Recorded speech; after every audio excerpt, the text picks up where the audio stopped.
Hi friends, welcome to Sangeetha Samayal. Sangeetha சமையலில் என்ன பார்க்க போகிறோன்னா, cooking tips, cleaning tips, kitchen tips எல்லாமே நான் கலந்து சொல்லியிருக்கேன் ஃப்ரெண்ட்ஸ். எல்லாமே உங்களுக்கு ரொம்ப யூஸ்ஃபுல்லாக இருக்கும்.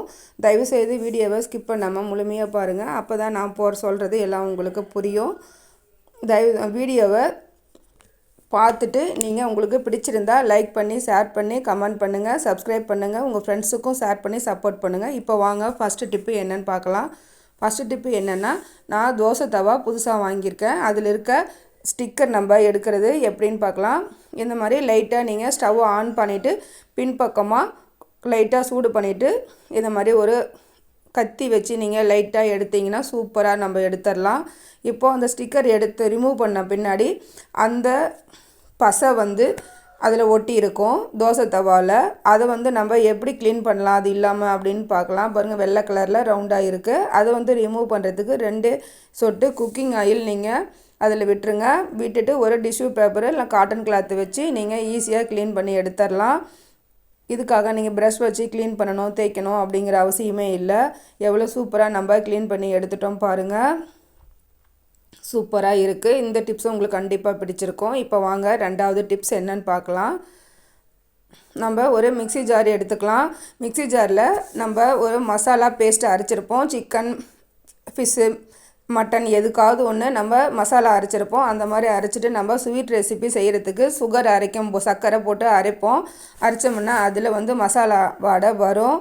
அது வராமல் இருக்கிறதுக்காக நம்ம என்ன பண்ண போகிறோம் அப்படின்னா, எல்லார் வீட்லேயும் நம்ம இந்த மாதிரி தேங்காய் குக்கிங்க்கு யூஸ் பண்ணிவிட்டு வச்சுருப்போம். அந்த ஓடு பகுதி அதை வேஸ்ட் பண்ணாமல் இந்த மாதிரி ஸ்டவ் ஆன் பண்ணிவிட்டு நீங்கள் லைட்டாக ஒரு சில்லை எடுத்து இந்த மாதிரி வச்சுடுங்க. ஜாருக்குள்ளே வச்சுடுங்க. அந்த நெருப்பை நீங்கள் அணைச்சிட்டு இந்த மாதிரி வச்சிங்கன்னா அதிலேருந்து ஒரு புகை வரும். இப்போ நீங்கள் மேலே அந்த மிக்ஸி ஜாரோட லிட்டை போட்டு நீங்கள் மூடி வச்சுருங்க. மூடி வச்சுட்டு ஒரு 10 நிமிஷம் அப்படியே மூடி வச்சுருங்க. மூடி வச்சுட்டு அதுக்கப்புறமா நீங்கள் எடுத்து க்ளீன் பண்ணிவிட்டு ஈரம் இல்லாமல் இருக்கணும். அந்த ஈரம் இல்லாமல் தொடச்சிட்டு தான் இந்த தேங்காய் சிரட்டையை வைக்கணும். அந்த மாதிரி வச்சுட்டு ஒரு 10 நிமிஷம் கழித்து நீங்கள் ரிமூவ் பண்ணிவிட்டு அதுக்கப்புறமா நீங்கள் க்ளீனாக தொடச்சி எடுத்துகிட்டு நீங்கள் சர்க்கரை போட்டு அரைச்சிங்கன்னா ஸ்வீட் ரெசிப்பியில் எந்த மசாலா வடையும் வராது. இப்போது நம்ம 3rd டிப்பு என்னன்னு பார்க்கலாம். நம்ம டூத் பேஸ்ட்லாம் யூஸ் பண்ணிவிட்டு அந்த காலி கவரை நம்ம தூக்கி போட்டுருவோம். அந்த மாதிரி தூக்கி போடாமல் நம்ம ரீயூஸ் பண்ணிக்கலாம். இதை அந்த அடிப்பகுதியில் இந்த மாதிரி கட் பண்ணிவிட்டு நம்ம சிங்க்லாம் இந்த டேப்பில் தண்ணி திறந்து விட்டோம்னா ரொம்ப ப்ரெஷராக அடிக்கும். அந்த மாதிரி இல்லாமல் இருக்கிறதுக்கு நம்ம சிங்க் டேப்பில் இந்த மாதிரி சொருகி விட்டுட்டு நம்ம இந்த கவரை நம்ம இந்த மாதிரி கூட நம்ம ரீயூஸ் பண்ணிக்கலாம். இது மட்டும் இல்லை, நம்ம கதவில் கூட அந்த கீழ்ப்பகுதியில் அந்த காற்று அடித்தா போய் வேகமாக சுவத்தில் அந்த மாதிரிலாம் அடிக்காமல் இருக்கிறதுக்கு நீங்கள் டோர்லேயும் அடியில் இந்த பேஸ்ட்டு கவரை நீங்கள் யூஸ் பண்ணிக்கலாம்.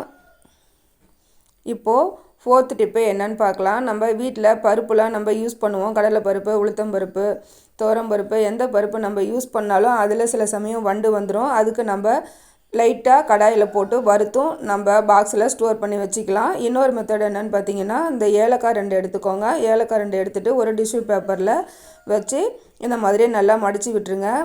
மடித்து விட்டுட்டு இதில் ஒரு ரப்பர் பேண்ட் போட்டுக்கலாம். இந்த மாதிரி சின்னதாக நீங்கள் பாக்கெட் மாதிரி நீங்கள் மடித்து வச்சுக்கோங்க. மடிச்சுட்டு அதில் ரப்பர் பேண்ட் போட்டு இந்த பருப்பில் நம்ம சொருகி வச்சிடலாம். இப்போது நம்ம எந்த பக்கெட்டில் இல்லை பாக்ஸில் ஸ்டோர் பண்ணி வச்சுருக்கோமோ அதில் இந்த மாதிரி நம்ம வச்சிட்டோம்னா எவ்வளோ நாள் ஆனாலும் வண்டு பூச்சி எதுவுமே வராது ஃப்ரெண்ட்ஸ். இந்த டிப்பும் உங்களுக்கு ரொம்ப யூஸ்ஃபுல்லாக இருக்கும்.